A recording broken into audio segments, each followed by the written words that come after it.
નમસ્તે મિત્રો, star education YouTube channel તરફથી હું હાર્દિક છાટબાર ફરી એકવાર આપનું ખૂબ ખૂબ સ્વાગત કરું છું. મિત્રો, આજનો જે લેક્ચર છે એ પણ જીકે સિરીઝની અંદર જ છે અને ટાઇટલ જોઈને ખબર પડી જ ગઈ હશે કે વિડીયો કેના વિશે છે.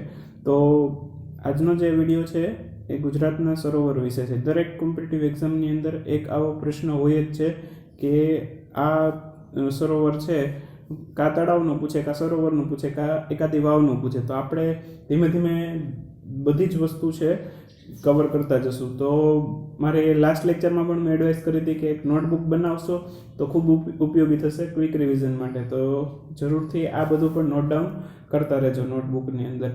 તો આની અંદર પણ આપણે લાસ્ટ લેક્ચરમાં જેમ કેમ કે તળાવ છે તો એ કયા તાલુકામાં અને કયા જિલ્લામાં છે એ જોયેલું હતું. તો આપણે આની અંદર પણ જે ગુજરાતની અંદર જેટલા સરોવરો છે બરાબર, એ કયા જિલ્લામાં અને કયા તાલુકામાં છે બરાબર, એના વિશેની ડિટેલ્સ જોશું બરાબર. તો જરૂરથી મારી સાથે એન્ડ સુધી વિડીયોને જોતા રહેજો. મિત્રો, અમને અમારા વિડીયોને કોઈ એકાદ બે વ્યક્તિને શેર કરશો, તમારા ફ્રેન્ડ સર્કલમાં શેર કરશો તો પણ કદાચ કોઈકને કામ આવી જાય. તમારા માટે કદાચ કામના ન હોય પણ બીજાને કદાચ કામ લાગી જાય બરાબર. તો જરૂરથી ખાલી શેર તો કરી જ દેવાનું અને લાઇક કરશો તો અમને ખૂબ જ આનંદ થશે. તો લાઇક પણ કરવાનું ભૂલાય નહીં. અમારો વિડીયો જોઈને તરત લાઇક દબાવો એવી જરૂરથી આશા રાખીશ. તો હવે આપણે આજનો વિડીયો ચાલુ કરીએ છીએ. મિત્રો, દરેક કોમ્પિટિટિવ એક્ઝામ છે એની અંદર એક ક્વેશ્ચન આવો હોય છે કે નળ સરોવર છે તો એ કયા જિલ્લામાં આવેલું છે અથવા તો કયા તાલુકામાં આવેલું છે, એવો પ્રશ્ન હોય. તો આપણે એને રિલેટેડ મેં 10-15 ક્વેશ્ચન્સ છે બનાવેલા છે બરાબર. તો જરૂરથી નોટ ડાઉન કરી લેજો. તો હવે આપણે વન બાય વન જોઈએ છીએ બરાબર. સૌથી પહેલાં નળ સરોવર બરાબર. નળ સરોવર ક્યાં આવેલું છે તો કે અમદાવાદ જિલ્લામાં છે અને સુરેન્દ્રનગર જિલ્લા બેયને સરહદ. નળ સરોવર બેયની અંદર આવેલું છે બરાબર. એક જ છે નળ સરોવર, એક જ છે પણ એ બે જિલ્લા સુધી વિસ્તરેલું છે બરાબર. કહેવાનો અર્થ એ છે કે બે જિલ્લાની અંદર આવેલું છે, બે જિલ્લાને સુધીનું એનો એરિયા વિસ્તરેલો છે. એટલે એ બે જિલ્લાની અંદર અમદાવાદ એ આપેલું હોય અથવા તો સુરેન્દ્રનગર. તો બે ઓપ્શન છે કરેક્ટ છે. બેમાંથી કોઈ પણ એક આપેલો હોય, બે ના આપેલો હોય બરાબર. કદાચ ભૂલથી બે દેવાય છે એ લોકોથી, તો ઘણીવાર આન્સર કી ચેન્જ કરે છે. એમાં બી અને સી બંને ઓપ્શન સાચા એવું પણ ક્યારેક આવેલું છે, તમે જોયેલું હશે. તો આવી રીતે હોય છે. તો નળ સરોવર ક્યાં આવેલું છે? અમદાવાદ અને સુરેન્દ્રનગર બરાબર. પોતે જ જિલ્લા છે એટલે તાલુકો પણ પોતે જ કહેવાય બરાબર. તો આગળ જોઈએ હવે બિંદુ સરોવર. બિંદુ સરોવર ક્યાં આવેલું છે? સિદ્ધપુરમાં આવેલું છે. અને સિદ્ધપુર તાલુકો છે, કયા જિલ્લાનો તાલુકો છે? પાટણનો. તો જિલ્લો પૂછે બિંદુ સરોવર કયા જિલ્લામાં આવેલું છે તો પાટણ, અને કયા તાલુકામાં એમ પૂછે તો સિદ્ધપુર તાલુકામાં બરાબર. કયા ગામમાં છે એમ પૂછે તો એ સિદ્ધપુર જ આવશે બિંદુ સરોવર. પછી સિદ્ધપુરમાં બીજું એક સરોવર આવેલું છે. કયું છે? અલ્પા સરોવર બરાબર. તો અલ્પા સરોવર છે બરાબર, એ ક્યાં આવેલું છે? સિદ્ધપુરમાં. જિલ્લો પણ પાટણ બરાબર. ત્યારબાદ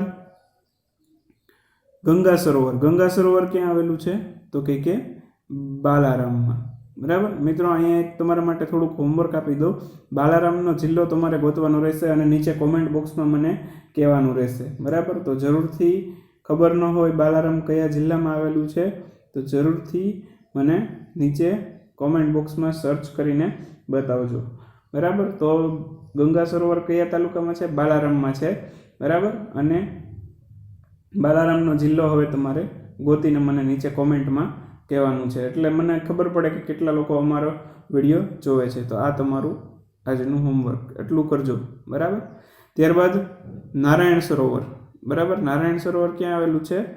લખપત જિલ્લામાં, લખપત તાલુકામાં. અને કયા જિલ્લાનો તાલુકો છે તો કે કચ્છનો બરાબર. કચ્છ જિલ્લાનો તાલુકો છે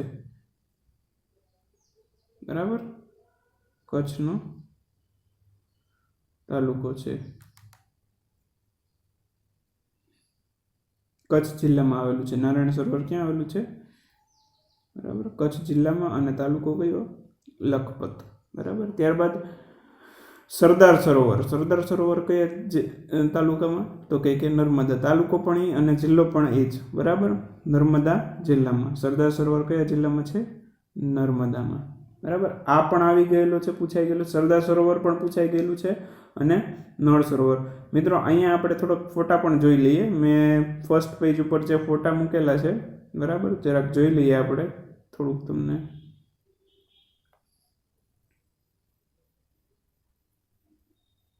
ઓકે, આ જે છે, બરાબર, પહેલો જે ફોટો છે, પહેલો પિક્ચર છે, બરાબર, એ છે નારાયણ સરોવરનો. આ પહેલો ફોટો છે એ નારાયણ સરોવરનો છે અને બીજો જે ફોટો છે એ નળ સરોવરનો છે. તો નળ સરોવર વિશે તમે વાત સાંભળી હશે કે ત્યાં નળ સરોવરમાં છે વિદેશથી ઘણા બધા પક્ષીઓ પણ શિયાળા દરમિયાન આવતા હોય છે. તો એ એકચ્યુઅલમાં ટુરિસ્ટ પક્ષીઓ છે, વિદેશથી આવી અને આપણા ગુજરાત રાજ્યના નળ સરોવરમાં આવે છે ફરવા માટે, બરાબર. તો આ એની થોડીક વિશેષતા હતી નળ સરોવરની. તો આવું પણ એક વાત આવેલો છે ક્વેશ્ચન કે કયા સરોવરમાં વિદેશી પક્ષીઓ શિયાળા દરમિયાન આવે છે, બરાબર. તો હવે આગળ વધીએ, બરાબર.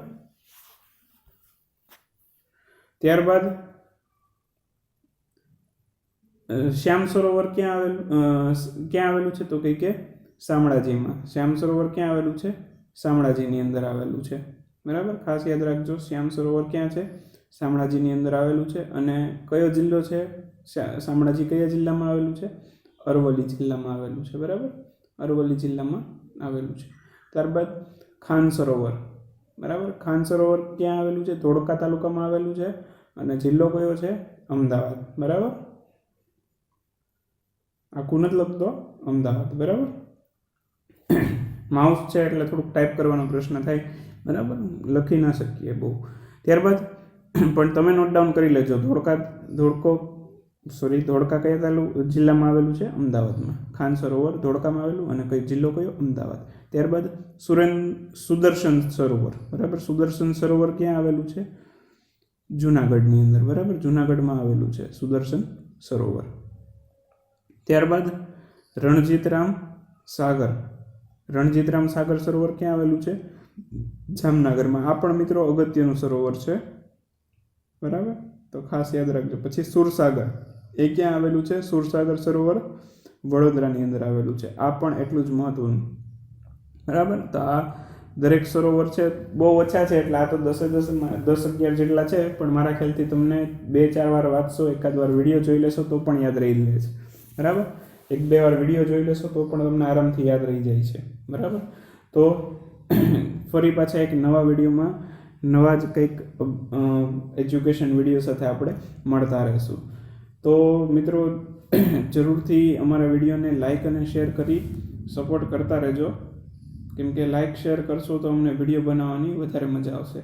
આપના મિત્રો સુધી શેર કરો, બીજાને સબસ્ક્રાઈબ કરાવો અમારી ચેનલ, બરાબર. તો અમને ખૂબ આનંદ થશે, બરાબર. તો આવી રીતે જોતા રહેજો વિડીયો અને સબસ્ક્રાઈબ ન કર્યું હોય તો નવા જે મિત્રો છે એ સબસ્ક્રાઈબ કરી લેજો, કેમ કે આવા જ વિડીયો હું તમારા માટે લાવતો રહીશ, બરાબર.